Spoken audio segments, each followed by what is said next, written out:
All right, so let's get things started here.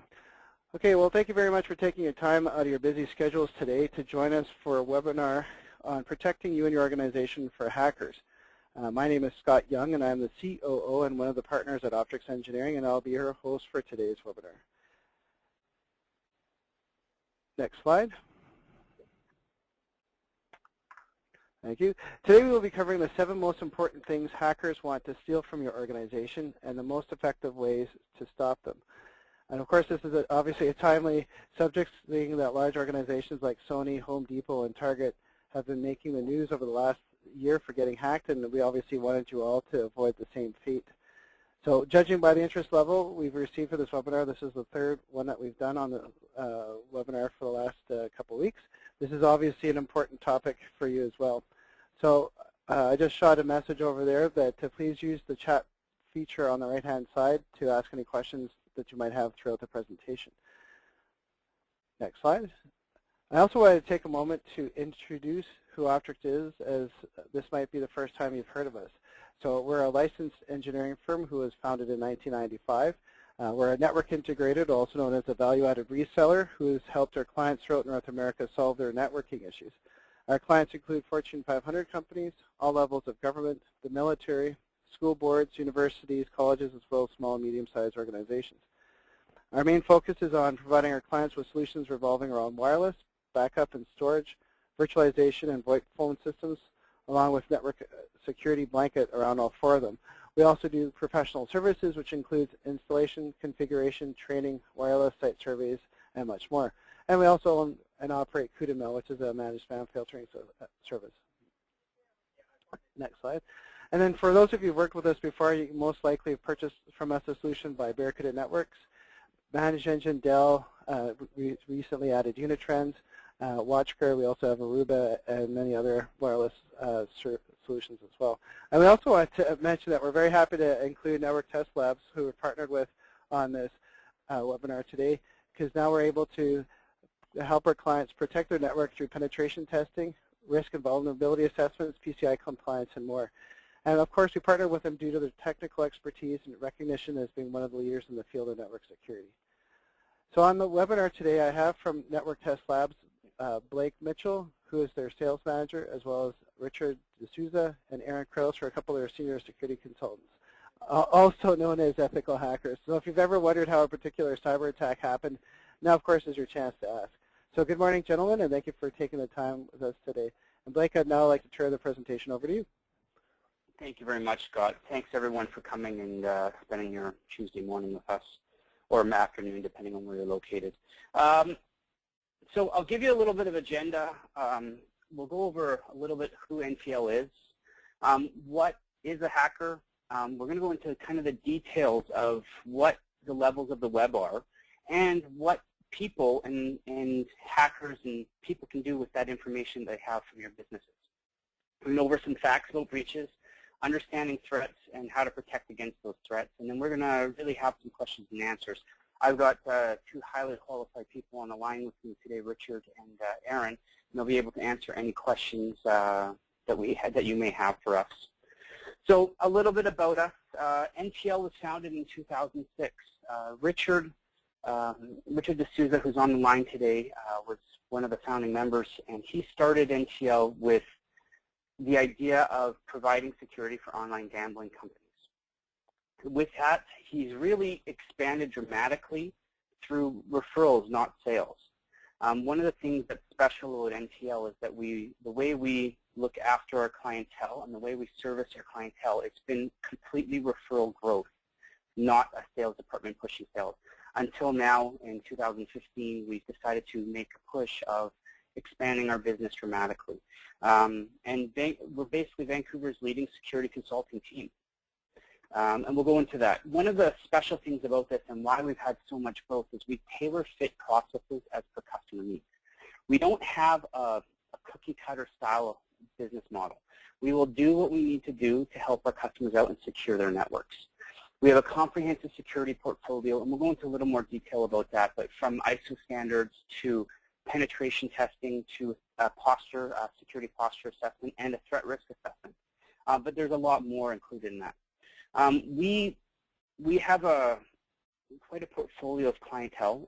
We've serviced government bodies, multinational corporations, enterprises, and small business, and obviously gambling communities. Our researcher team, some of our researchers on our team have been recruited by the CSIS, the NSA, and the FBI for the proven ability to detect developing internet threats. And that's something that we're proud of.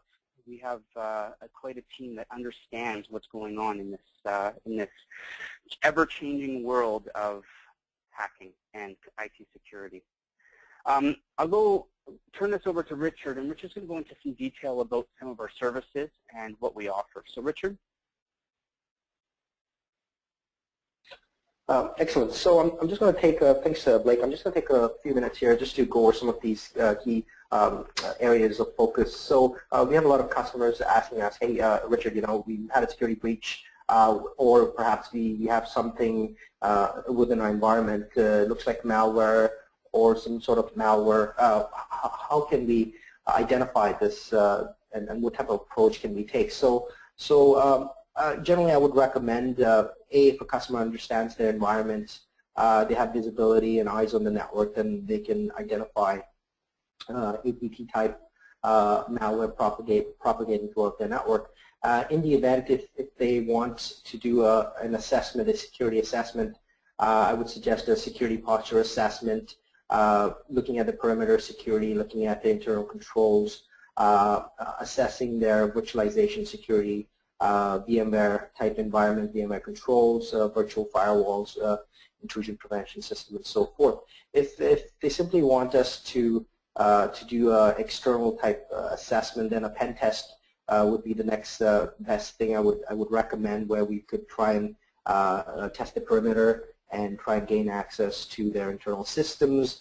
Some of the advanced techniques we have is such as trying to create a phishing email, a targeted phishing email to try and target specific users within the organization, try and click on this link to download malware or backdoor and try and gain access to their environment. The other assessment that you would consider is hardening your perimeter security, your firewalls, your perimeter controls. However, in any case, we've seen customers with a hardened perimeter still having issues with malware, with advanced malware, and these threats are being able to bypass these controls as well. Some of you may have PCI requirements, so PCI 3.0 requirements, so we can try and help provide guidance and remediation on that front, map out a solution for you based on your requirements to try and check those PCI boxes for you. Security awareness training program, this is your, this will tie into your end user, your employee, and we consider your employee to be your last line of defense and also your weakest link. So try to educate your employees on the various security threats out there. Providing them with the tools and the information how to protect themselves, whether at work or at home. So that's the type of training we can provide. And then we also have cybersecurity type engagement benchmark to NIST 800-53 security control. This is mostly for critical infrastructure type controls where they have multiple layers of security, multiple firewalls, and they have to meet a certain standard. So this is on a very high level, some areas of focus for us. So right back to you. Thank you, Richard. So our growth has been quite amazing. Basically, as what Richard described, some of our service that we offer, we've been able to expand our business dramatically through 8 different countries in the world. And starting off in the gambling communities, we've expanded dramatically, and our big growth right now is obviously Canada and the U.S. The climate with cybersecurity right now, people are really interested in securing their network. And we're at the point right now where we run and work with proactive companies that are ready. We also work with remediation and solving problems, but helping companies get to that level to keep their staff information, everything protected. A little bit about us, our core values, we love to have fun. Our goal is to have fun in all avenues of life. If you're not enjoying your job, why do it? We really provide value for our clients. We want to make sure that our clients are getting the best level of service that we can possibly have. And our goal is to live with integrity. In this business, our goal is to live in integrity in our personal life and in our business life. And with this job, there's a lot of sensitive information that we can come across, and we want to make sure that we're looking after the best interests of our clients. And our goal is to have passion for security. And if you talk to Richard and Aaron and the other team that we work with, the team members that we have, it's pretty special to hear what these guys have and the values and beliefs that they have to protect their businesses. We want to be the best, and we always look for the win-win in our situations. So we want to make sure that everyone's winning in this situation. One of the things that we've come across, we're going to go into defining what a hacker is and what a hacker is going after. In the early 90s, there was two types of people. There was a hacker versus a cracker. And we need to define the difference. A hacker was actually a good person, someone that would look after their situations. A cracker was someone going after malicious side of things. Unfortunately, over time, media has grouped everyone together, so the hackers and the crackers. So they've come up with the hackers group have come up with a new title. So we call them security researchers. And these are the people that look after companies, and they're looking for vulnerabilities in systems to protect, not to take advantage of. So what makes NTL the good guys? Our team, we have all the same capabilities of the best hackers, but we follow ethical guidelines, and our goal is to protect clients from cyber criminals. Our team, we have about 60 qualifications and certifications, and we have a small team of about 30 people. We have some international clients here. So we have some telecommunication companies here in Canada called TELUS and Rogers. And on their staff of 30,000 plus people, they will have one person carrying the Cisco certified CCIE. And of our small team of 30 people, we actually have a member carrying that certification. The CISSP, the CEH, and the CISM are certifications that our team members have, and then the CompTIA Certified A, which is an IT certification, and it's actually recognized by the U.S. Department of Defense. So what makes NTL the good guys? Again, basically the ethical hacker is an individual who can be trusted to undertake an attempt to penetrate networks and computer systems using the same methods and techniques as the hacker. With that, we really think like a hacker or a cracker, and we really want to go after and understand what they can do. Understanding this game of what's going on it's a cat and mouse game. The hackers are one step ahead of everything, so we have to think like what they're looking for and go and secure that area. So with the CEH certification, the Certified Ethical Hacker, we actually stand behind a code of ethics. If we break these code of ethics, we can actually be pulled up on a peer review board and basically have our licenses taken away. So our goal is to advance and protect the profession and really be diligent and competent in the service to principles. Act honorably, honestly, justly, and responsibly, and legally. So we understand your business, and what we do is we understand your business, and we'll work with you to identify weaknesses within your operating environment. Our goal is to incorporate a multitude of strategies to help protect your business, and we'll go over that in the next couple of slides. So this is actually a very interesting study. This came out of the Chapman University in California, and the person carrying this survey and running the survey, he wanted to know what Americans are afraid of. And he asked two questions. What are Americans concerned and worried about, and what do they fear? So the top 5 things in 2014, what the number one concern was having identity stolen on the internet. Number 2, corporate surveillance of internet security. And then the interesting thing is number 3 is running out of money in the future. 4 is government surveillance of internet activity and becoming ill and sick. So this is a hot topic across all brands and all nations and all global states. We really we're really in the growth market right now. The top things Americans fear right now are number one is walking alone at night. Number two is becoming a victim of identity theft, and number three is safety on the internet. And then number four is being a victim of a mass random shooting and public speaking. So it's a fascinating era right now that we're in. And for businesses, this survey came out of the PricewaterhouseCoopers, where they do a survey of the top CEOs globally. And the number one concern for Canadian and U.S. CEOs is cyber threats and lack of data security. 86% of U.S. CEOs are concerned about it, and 64% of Canadian CEOs are concerned about it. This is the hot topic right now. Now, sitting here and understanding what can happen, every business is a little different. Some businesses can afford to have a shutdown in their systems, but really, who can? On average, in the last 12 years, in 2014, so they're surveying the 2014, on average from the security incident, their systems were shut down 1 to 8 hours. But if you watch the stats, it goes up to 24 hours. The numbers jump up to 16.5%, and it goes all the way up to 5 days. Can businesses really afford to have their system shut down for 5 days, 3 to 5 days?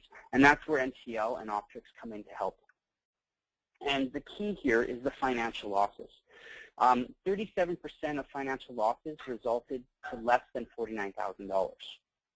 And then the next one, 14.8, going from $50,000 to $100,000. Now, watching the scale, $500,000 to $100,000, 10%. $1 to $9 million is 7%. But that jump between $10 million plus is 10.8%. The interesting thing is we've actually had a case that just got released. We had $1 billion stolen. So what is a hacker? A person, basically a person who uses a computer to gain unauthorized access to data. This is the hacker. Secure Thoughts decided to come up with the top 50 notorious hackers and decide and show people what they look like. And as you can see, it ranges from all races and walks of life. There isn't one set person or type that becomes a hacker. This image of the hacker sitting in your mom's basement and getting into systems is not there anymore. There is people that use this as a job, a profession, and we'll go into this. What motivates a hacker? Number one, curiosity. Most hackers start off to see what they can do, where they can come up, what they can come up with. Number two, once that curiosity starts wearing off, they're like, we can actually benefit from this. Then the next step becomes a personal beliefs. And that's where you hear the Anonymous coming into play, where they believe that they have a standard and a code of ethics that they live by, and they will protect that. And then obviously there's a profession, where on our side we have security researchers that create this as a profession, but there's also the unethical hackers that will actually create a job and a lifestyle. And I'll show you how they can do that now in the next couple of slides. So right now, we've gone on to the FBI website, and they're called this the Cyber's Most Wanted. This is a group. This is not isolated to one group.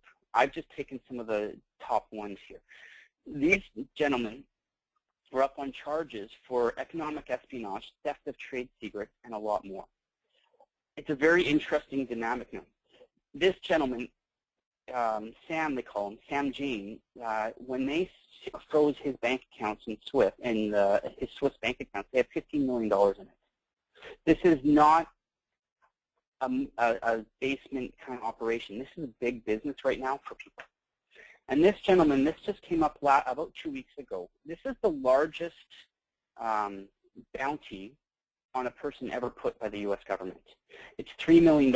Over time, he stole almost $100 million. And he created the crypto locker, and he created another one that actually stole money from banks and other things. This gentleman is who we're protecting our companies against. Going into this, what are the 7 most important things hackers want to steal from your organization? Number one is your customer records. If a hacker has your customer records, they have the ability to share that with your competitors. On top of that, now they've come up with a new system where they can sell this to people. Employee records, they can actually now market. If you have an employee base that has a high knowledge base, competitors now know who your employees are and they can go after them. On top of that, their employee records, most companies hold their social security number or social insurance number, which basically identifies everything, and you can't replace that. Your credit card information. We'll go into how this credit card information, they can sell this and make a lot of money off of it, and personal identifiable information. This is where I can profile someone and have all their information and create loans and car loans and credit and do anything. The theft of soft and intellectual property. If I understand how your business operates, a hacker can take advantage of that and sell it to your competitors. And theft of hard and intellectual property. The interesting thing about this is we actually have a client, so we'll go into this, and Richard will go into a little bit of a case study, where we actually have a client that had malware installed where someone clicked on a link and it was shipping some of their files off and then compromising brand. Right now, if you see what's going on with Sony, brand damage is huge. And the embarrassment that some of these CEOs have come up with leaked emails and leaked information, it's quite embarrassing. And this is the stuff that we're trying to protect our companies, our interests in. Now, going into the marketplace, by some estimates, Google, Microsoft Bing, Yahoo only give us access to around 5% of the content of the web. This is from Chris White. He works for the Defense Advanced Research Project Agency. His goal right now is to protect and find online criminals that are working. So he's created a search engine called Namax that searches and scours what you can't see with Google and finds out the activities. And this is the levels of the web. There are some deeper levels, but what we're going to focus on is level 0 to 3. Level 0 is what you find on the common web. What you'll find there is your news reports, your Facebook, very simple stuff that everyone knows about. Number 1 is the surface web, where you have to do a little bit of searching through Google. Number 2, this is where you start dealing with the torrents, where you can download stuff for free, but you have to know how to get there. And level 3 is you have to go there with encrypted access. If you don't, there will be some red flags with your IP address. And this is where most of the people that are dealing with information and hacking deal in, is that level 3. So level 1, if you go onto Google and you basically type in the hacker list, this is a very interesting website. They've actually created a bidding service for regular people and hackers. So a hacker can get on there, or a regular person can get in there and say, I need my Gmail or Facebook hacked, and I'm willing to pay $100 to $1,000. Hackers will then place a bid and say, I'll do it for you for $500. Once the job's done, then they'll get paid. The interesting thing is if someone has access to a Gmail account, and the way most people operate is every password and everything is backed up to that Gmail account. So if I have access to someone's Gmail account, I have access to all their personal information. So this is the next one. Most people don't know about this, but if you go in and rather than make a quick spelling mistake, and rather than LinkedIn, you type in LinkedIn, you can come up to this website. This is a dumping site where people can dump information onto it. And the information that you can get on there is quite amazing. This gentleman, his name is Jose. I went and found this website, and I was like, I wonder if this is real, legitimate stuff. So I got on the phone and called him. I spent some time talking to him, and I talked to his son, and they couldn't believe what I was telling them. So I gave them the link and told them this information.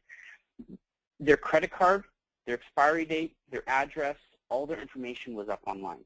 And not only that, I called all the people on the right-hand side, and only 2 numbers were inactive. They were all valid numbers and valid information that are floating around on the web. This is going into the next level where you can actually get information. So this looks like a Western Union that has been, information from a Western Union has been leaked. They have the social security number, the mother's maiden name, mother's middle name, father's maiden name. All this information is sitting there open, and there's no charge. This is where I think Aaron's going to talk about this for a second. This information is scary because the cat and mouse game that we talk about right now is there's antiviruses and there's protection, but all someone has to do is change a little bit of code and you can bypass all this information. Aaron, do you want to talk about this a little bit? Sure, Blake. Basically, what you're looking at here is I have the ability to mutate and write a virus that, in this case, it will appear to be Dropbox. And right now, the signature detection is like 4 out of 50 antivirus, and those 4 antivirus are not popular antiviruses installed on systems. So, ability to easily migrate and bypass, and if you install this, the Dropbox installer there, it will actually install, and it will appear to be Dropbox. It will still allow the user to have the Dropbox utility, but it will actually be a parasite. So it's a parasitic, the way I developed it and the way I designed it, and so the user can still use Dropbox, but every time Dropbox is executed, what ends up happening is it actually creates a connect back to a remote server, and they have complete access to that. So currently, antivirus is not is easily bypassed, and attackers know this. And so any business that's using just antivirus alone as protection has probably been compromised already. So this is really what we're looking at here, and there's ways where we can layer security to defend against attacks like this. All right, thanks. Now, thanks, Aaron. Does anyone have any questions at this point?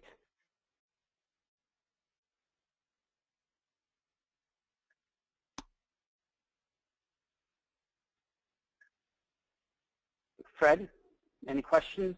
Anyone? No, looks like you're good to go. Okay. Blake. Thank you. The interesting thing on this is if you go to these websites below, openmalware.org, do not go to these. I highly recommend. They will be infected websites. They actually have the scripts to run malware. If you have the skills like Aaron does and some of our researchers, this information you can find quite easily. So on the next level, we're going into the Tor access. This is pretty basic stuff for some people. For other people, it's mind-blowing. With this, to get there, you have to use a VPN and the Tor browser to protect your information and protect your data. But you can go on there and buy these credit cards, plastic credit cards, and have them stamped with credit card information. This is very interesting. You can actually go on there, and I went on there and found someone selling all this information for $10. I can get anything, best time to call, loan requested amount, the SSN number for UK, their paycheck number, their shift hours. I can profile a client for $10. I can profile this group of people that give me this for this information. I won't be able to be a random person. I can profile them for $10, and this is available. Also, you can get a UK passport for £2,000, and they will give you all the information. This is where it gets a little bit interesting. You can actually become a U.S. citizen for $5,900.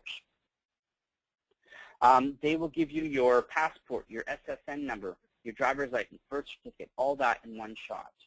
And the interesting thing is this isn't limited to just U.S. This is available to anyone. So there is Canadian ones. Don't think that we're protected just because we're in Canada, but this is available. And we have some international people here, but don't think that we're protected. This is available, and if you do the searching hard enough, it is out there. Now, for our businesses, this is the most interesting aspect. This just was released about a month ago. Before this came out, Dark Leaks, the services, if someone wanted to get information, a hacker can go in and get the information, but they didn't have an avenue to sell it. So a hacker would have to go into a business already commissioned by someone. So they're like, then they'll say, okay, we'll pay you for this information. This service now, hackers are it's going to create an open market where hackers can hack into any business and sell this information to the highest bidder. From proprietary source codes, industrial design like medicine or defense, plans for businesses and engineering firms, zero-day exploits. All this information now is going to be available through an anonymous service called Darkleaks, where people can go in and bid on them with their Bitcoin and get by this information. This, from our security partners, they've telling us right now that this is going to change the way hacking is going to evolve in 2015 and on. This information now is creating a marketplace where people do not have to be commissioned or go after. Anyone can hack into a business and put it up here and sell it, and it's completely anonymous. And this is where the whole market is going to change. So we'll go into this quickly. Understanding the two different types of attacks. There's targeted attacks, and then there's drive-by attacks. A targeted attack is very planned and directed. It's usually motivated, targeted, and has a very advanced technology and persistence. A drive-by attack is very random. It's an accident-prone, someone clicking on the wrong link, mass emails to groups, staff clicking on the wrong links in emails or on websites, surfing the web, and having outside devices brought in. With this as well, a targeted attack, there's two ways to protect against this. It's hardware and software. Also, bringing in IT professionals, setting up your firewall properly, encryption, antivirus, load balancers, and bringing in teams like us, NTL. And bringing in a service called Deep Security is unbelievable as well. Big tips for us is you must evaluate your security posture every year or after every major upgrade or system configuration. This is key. These are simple tips for us. Enable the security protocol, HTTPS, for all communications between systems, and really focus on using two-factor authentication. This stuff is simple tips for businesses that will help greatly increase their security. Now, going to the next level, and we're going to really focus on drive-by attacks, the random ones. This quote is fascinating. Employees may be your greatest asset or your greatest liability. And what we're talking about right now is this. In the right, we have our firewalls, encryption, antivirus software, and in the corner we have Dave, the human error. An interesting thing is just someone clicking on the wrong link, someone can have access to everything. If you have advanced malware going on or just randomly going out to everybody, that can really infect the system and take over, which you see in a couple businesses with the CryptoLocker. So understanding that group, we also have to understand what our weakest links are. These are the newest group of people coming in. They're all about 18 years old, and these are the people on your front line, the millennials. They're born in 1997, and they've seen, it started off with desktops, laptops, tablets, smartphones. The question is how much do they know and how much do they care? Most of them have never heard an internet dial-up tone. Most of them have never, they were actually, they were born 20 years after Star Wars was first released. These people really don't care, but they have, the benefit to them is they have a technology base that supersedes anyone else. And they really have a knowledge that not many generations have grown up completely with the newest technology. Now, I'm not knocking this. I'm just going over and trying to identify where our weakest links are. And I'm talking to a lot of IT professionals. They've had their issues with people clicking on the wrong links. They just don't care. And I'm generalizing this, and this is our group that will be 65 and ready to retire. They're born in 1950. They started off with that typewriter, desktop, laptop, tablet, and smartphone. The question that you have to ask yourself is how much do they know and how much do they care? I talking to one IT professional in one of our businesses that we deal with. The same guy keeps on clicking on the wrong link and infecting their system. This is the stuff that we have to really, NTL can help, and we can really teach these people in how to protect their companies. This is what we have to really focus on is a spear phishing attack. This is a spear phishing attack that I got in my email. And I have to identify and teach our staff, our weakest links, how to protect this, to protect against this. If you see, I know that I don't have an eFax service, and the fax came in 2012.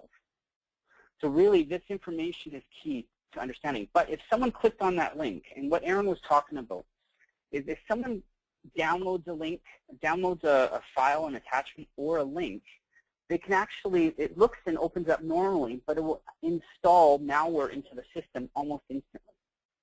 And because once it gets past all the levels of security, it has access to everything. And this is where we have to really focus on protecting the businesses. This here, Richard, I'm going to get you to come online here for a little bit, but this was what we found in one of our companies here. And this service actually went in, someone clicked on the link, it opened up into their system, and it found AutoCAD files and actually emailed them to a foreign state. Richard, do you want to go into a little more detail about this? Sure, Blake. So this malware that we're looking at was a very sophisticated malware that we had to try and identify and quarantine and clean eventually. So so one of our customers, they reached out to us and they were having some issues, obviously some stage where their systems were offline. They had issues accessing certain internal systems. They had issues on the SharePoint portal, various different things happening internally. And so we went on site. We asked them for their logs. They had limited logging capabilities. Anyway, myself, Aaron, and the team, we looked at the logs and we tried to identify what was happening. In addition, we had some equipment shipped to their site. We had our equipment in tap mode, just looking at traffic, north-south traffic, east-west. And within, I guess within a few hours, we were able to identify which systems were infected, and we tried to quarantine those systems.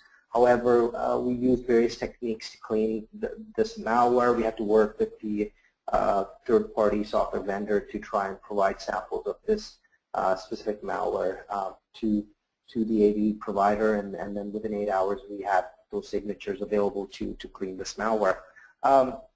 The interesting thing about this malware is that it was specifically designed to target this customer, and the intent was to steal CAD diagrams or IP information for that customer, intellectual property, engineering diagrams, and customer contact information. And they were after their exchange email and the information in those inboxes. So again, you know, I believe from the time we identified this malware working backwards, perhaps they were infected maybe a month before, maybe more. We don't know because we didn't have the logs. But however, today we are able to contain this malware. We've provided some cybersecurity architecture for this customer. We try to control their endpoint installation of malware and have users clicking on various applications or links. So we're trying to control the endpoint. We're trying to monitor the network traffic at the same time, and there are additional components to this.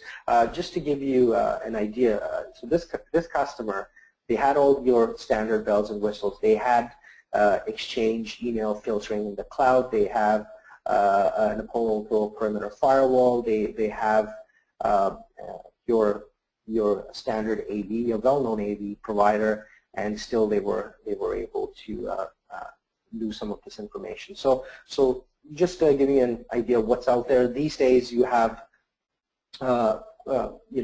teams of bad guys out there, or organized crime, or whatever you want to call them, are using cloud computing to generate and create malware at various variations of malware, using the technologies that we use to create maybe millions of these various variations and target customers. So signature-based AV is difficult, and you have to consider other controls moving forward. So Blake, back to you. And the scary thing about this is, before we got in there, their data actually got leaked out, and months after, they found one of their projects in construction in Norway. So this is a real threat going on to people and businesses. And this is an interesting one now. We talked about the FBI is searching for the creator of this. this is a crypto locker, and it's usually it can be a targeted and it can be random as well, where emails just get sent out. Someone clicks on the link, it locks and encrypts all your files until you pay a certain amount of money to get it released. We've had a law firm here in BC that it showed up on. This is an interesting one. This was a police department in Chicago or in Illinois that actually clicked on a link and had their system completely locked down. They actually had to find the money or go and buy Bitcoins, $606 worth of Bitcoins, and actually have their system released. The scary thing is just because your system has and been infected with it doesn't mean, and you pay the money, doesn't mean that you're still not doing stuff in the background. This, by far, is the most fascinating infestation in the last little bit. This was the largest bank heist ever, and they're predicting that it was up to $1 billion stolen over the time. Every bank that was in there, it was a 3 to 4 month process. Someone would click on a link, it would actually, and download an attachment, and it would get into their system and it would search out the admin. It got onto their admin system, and not only did it infest their system, but it turned on the recording system and recorded the cash transfer system. It kept on recording and recording and recording, and someone sat back for months watching this, and then all of a sudden the hacker would move in and they would take control of ATMs, they would inflate bank accounts, and then withdraw the money. They did e-payment transfer systems, online banking. These people had access for years to banks. So even some of the most advanced technology, unless you don't incorporate some of our techniques, you can be exploited. But the number one key to this is protecting against someone clicking on those links. In almost every major attack in the news in the last couple of years was due to phishing attacks or human error. And that's very, very fascinating stuff. Anthem now, they were saying at first it looked like systems were it was just an unpatched system, but now they're saying it was coming through a phishing attacks. Sony, again, system spear phishing. Target was an infestation of an outside source. So they had an outside supplier that did their air conditioning, their HVAC systems. Their system, their computer was infected with the malware. When the company came into Target and plugged their computer in, it infested the Target system, and it was shipping money and credit card information out. Close to 40 million credit cards were gone. With that, Target did not know that that system was infected until 2 weeks after, when the federal government was telling them that your credit card information is being used throughout. And this is the stuff that's key here. How do you protect your organization against a drive-by attack? Number one, IT staff. For targeted attacks and drive-by attacks, knowledge is number one. Knowing what to look for, training, watching open portals, your policies, keeping your policies and keeping your staff from bringing outside devices or protecting them, shutting down USB ports, and really training and working with your IT staff. And our motto from Benjamin Franklin, an ounce of prevention is worth a pound of cure. Companies that invest the time and money up front outweighs the negative side effects of a basically remediation after an attack. So what we've done, and Optrix was sent out to all the attendees. This is our social engineering red flags. I highly recommend printing this off, and anyone that's sitting on a computer in your organization should have this by their computer screen. This will teach your staff very quickly what to look for and how to protect against clicking on the links and downloading attachments. Now, these are some samples of spear phishing attacks. If you see in this email that we got, missing Air Asia flight has been found. I don't know of any Air Asia flight that went missing. I know there was an Air Malaysia flight that went missing.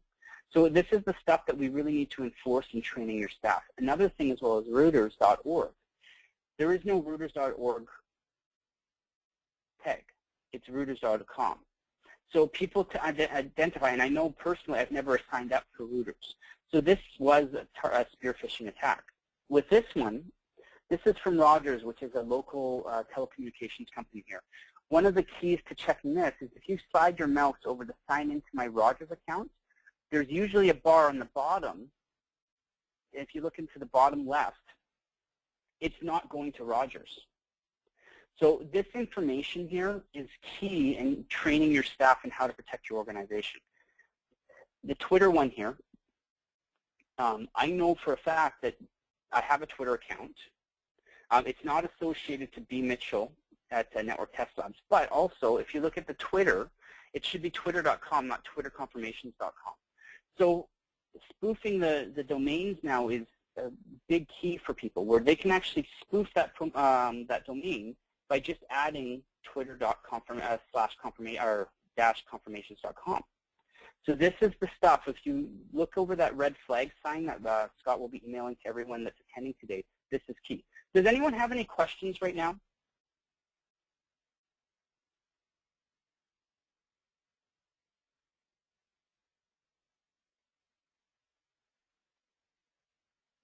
If there's no questions, I'll keep on proceeding. Carry on, Blake. No questions. Thank you. Now, another one as well is the UPS tracking package. This is the frontline people sitting at the front desk thinking, oh, I got this email. And this one is basically leaves the frontline defense people very, very susceptible. Training the receptionist to not click on links like this is absolutely key. This one will come and you can have it appear in your system, and it will basically infect your system instantly. What we recommend as well is, on top of the red flag, for IT professionals, VirusTotal is amazing service. It has the ability to check URLs. You can upload a file and it will scan against every single virus protection. It will tell you what's going on. It will protect your business and your organization. So this is a free service and it's open and available to everybody. But this is a big key to the solution to spear phishing and protecting your organization. I don't recommend that an amateur play with this. I would recommend finding the emails, have it forwarded to an IT professional, and then let them investigate and see if this is going on. Again, tips for securing against a drive-by attack. Web security training. By far is the most effective, is one of the most effective sources to protecting your business. But on top of that, you have to test the effectiveness of training. We have the ability at NTL to do a spear phishing attack on an organization, and we've seen as high as a 33% click-through rate. So on top of the web security training, we highly recommend testing it as well. So we'll do a spear phishing campaign on your organization. We'll do a baseline, and then we'll implement the security training. And you can do it as well by using our the red flags and really enforce people to watch what they're clicking on in the email. Be cautious about links and attachments. Use VirusTotal. If you're not sure, we highly recommend to never click on the link. Go to Google first. And the easiest thing to protect the business is create USB policies or disable USB ports on computers. I spent some time in the hospital. My daughter was born in the last little bit, and watching what healthcare organizations have, like my wife needed to charge her phone, and my wife had access to plug in her phone right into the system with no issues. I don't know what's happening in the back end, but this stuff is all available. If someone was malicious, we could actually have access to their whole computer system. And the key is to patch all your systems and applications. Really focus on web browsers, Adobe Reader, and Flash, and look into virtual patching solutions. Really simple tips to securing your company against drive-by attacks. And Richard, I'm going to turn this over to you and how we can help, and then we'll open up the floor for questions and answers. So Richard? Thanks, Blake. Thanks. So just in terms of the assessments and what we've seen with some of our customers, and the biggest, one of the the most hot topic or the most number of issues we see is with patching. A lot of systems are unpatched, and that's where we have majority of the concerns. So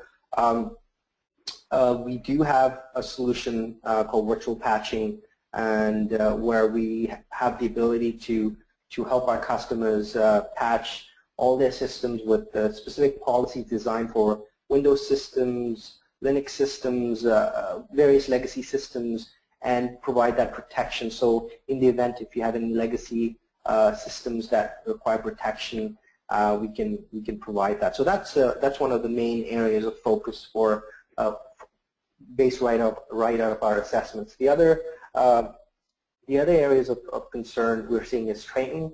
So security awareness training, having end users understanding and educated on the threats out there, and also testing the knowledge that they've learned and reinforcing that knowledge and training. The other areas as well is looking at your controls that you have today within your network, looking at any gaps and try and benchmark that to industry standards perhaps, or perhaps even looking at your environment to see if systems have been compromised from a third-party perspective, coming in and doing that assessment. And then is your PCI or any compliance requirements you may have, looking at those requirements, mapping those requirements to the controls you may have within your environment, testing the effectiveness of those controls, and then providing you with a report with any gaps and recommendation and remediation plan from there onwards. So that's pretty much it. I'm happy to take any questions. Aaron, if you want to provide any feedback on your end, any supporting information as well. We have a question from Benjamin regarding the freak attack.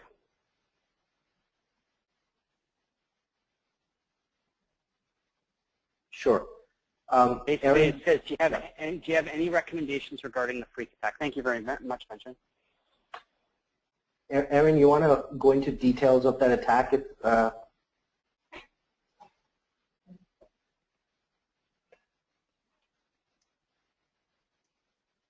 Apologize for that. I just had my speakers on mute, or microphone on mute. Basically, with a freak attack, it's not necessarily a vulnerability. What it is, it's leveraging a cryptography by downgrading your cryptography. And the easiest way to get around that is you can go online, and there's actually, if you have your URL, your website, and you are vulnerable to it, you can actually, I know with Apache, you can upgrade your, or not allow export of lower keys. And if you're on IIS, the same thing. You can actually go and limit your exports of your keys. All it is, it's more of a, attackers are able to use lower grade encryption and actually break the encryption. You can break it relatively quickly because of today's standards. We have access to such powerful computers. We can crack 512-bit export grade encryption extremely quickly, and that's all it is. So it's more of a just limit when your configuration on either Apache or on IIS. I'm not sure on IIS how to do, but on Apache you can just go in under your SSL configuration and actually limit your cryptography exports, and that would limit against it. There's a website online, I believe it's called CheckFreak. I will verify that.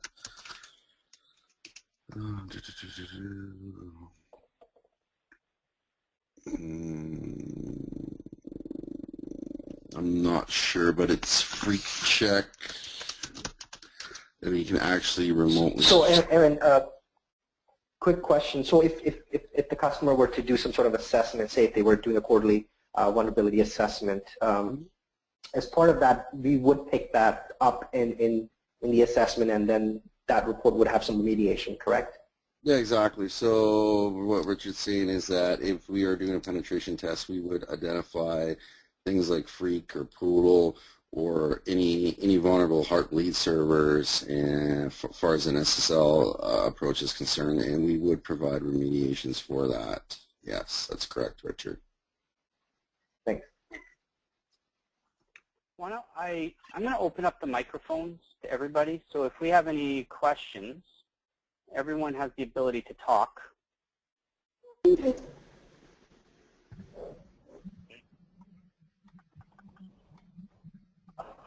So if anyone wants to actually verbalize a question, feel free. I'm getting some feedback. So.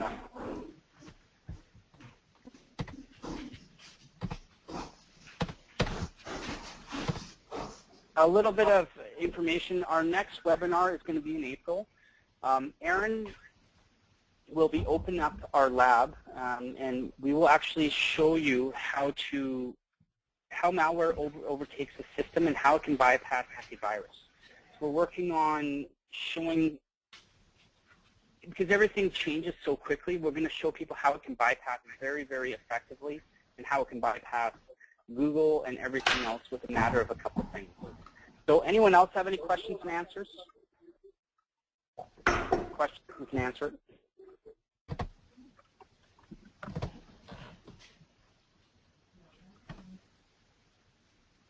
Anyone else?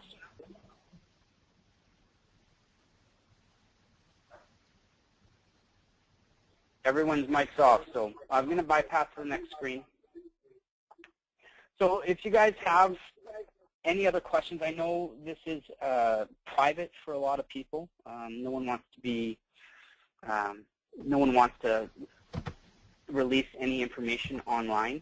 So what we'd recommend is if you want to get a hold of the Optrix sales team and basically contact them, we can arrange a discussion and we can basically give you a questionnaire and we can help you and assist your company in how we can move forward in protecting your business.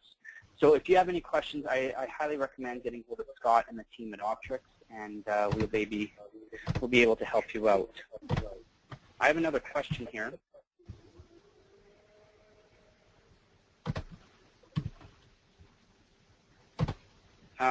Benjamin, will we send out the presentation? Yeah, I can send the presentation out to you if you'd like.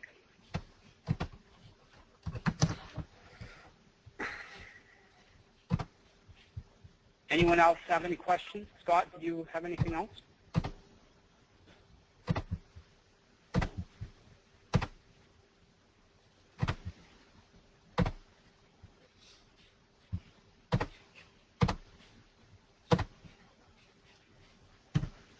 Okay, I'm going to mute the sound because we're getting a little bit of background. Okay. Well, thank you very much, everyone, for attending. Scott, did you have anything else to add to this?